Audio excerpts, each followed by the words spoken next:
Sorry about the deceit on the last video.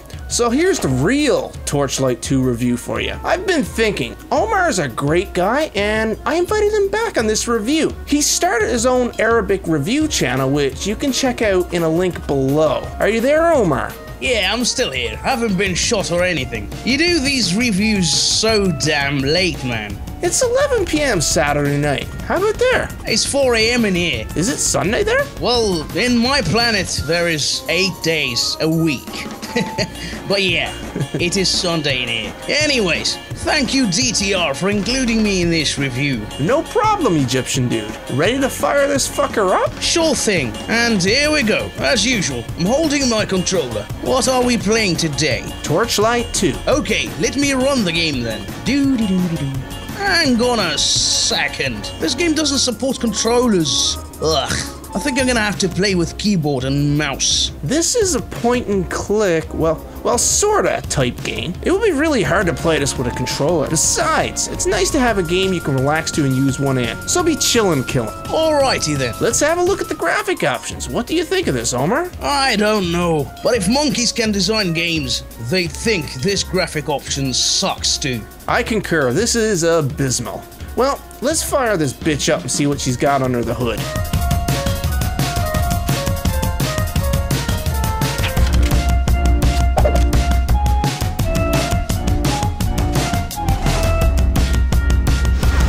Obviously, there are 4 classes. I choose this sexy-looking female engineer, which has this huge wrench. It looks really powerful. The first thing I would like to point out is that there is no online required connection.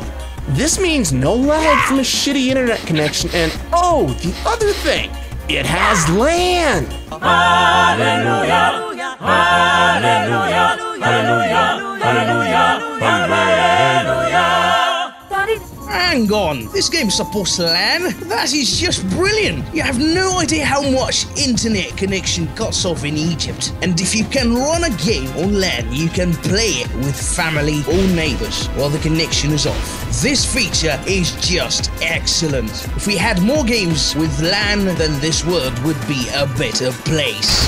Fucking right. This is something I miss as well. Getting together with a bunch of friends with computers, a router, or a switch linking it all together? How about we check in on the graphics of the game? Let's fire her up.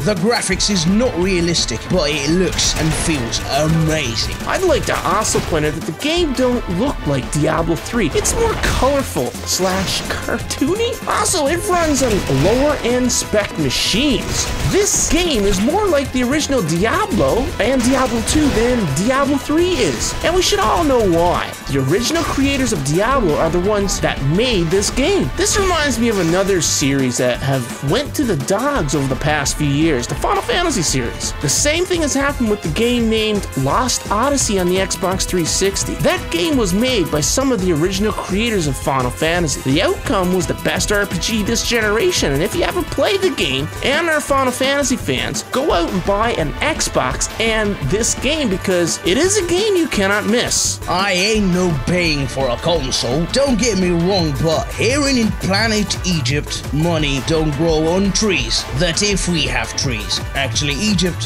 have neither trees nor piracy policy.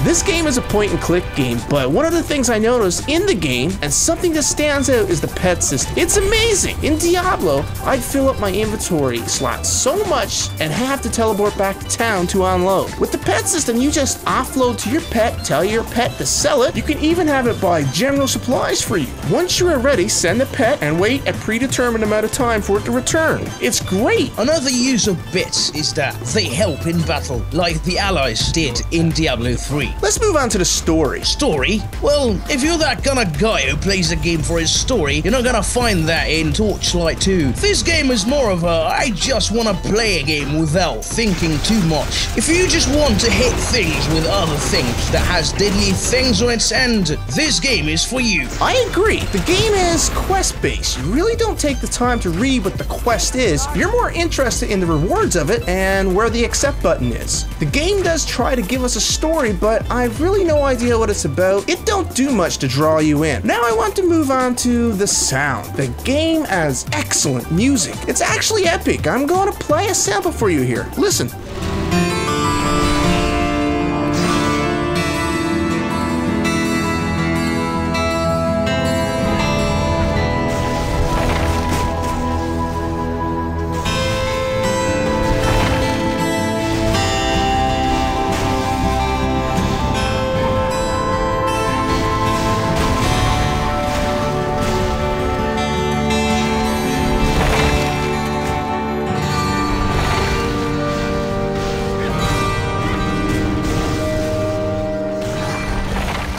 They did a great job with it. I think I even read they used some of the old Diablo music in the game. I've not confirmed it, but what I'm hearing is great. Also, the sound effects are fine. I've no oddities to point out.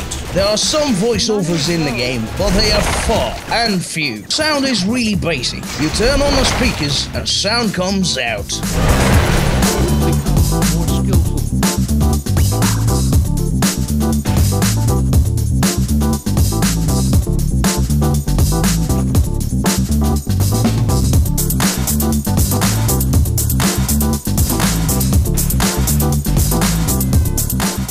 In a wrap-up here, the game is point and click if that's what you want. You can map buttons for easy access if you want it. The game handles like Diablo or Titan's Quest if you ever played that. Sound is amazing and it's a fun game to play with friends. The game is also cheap.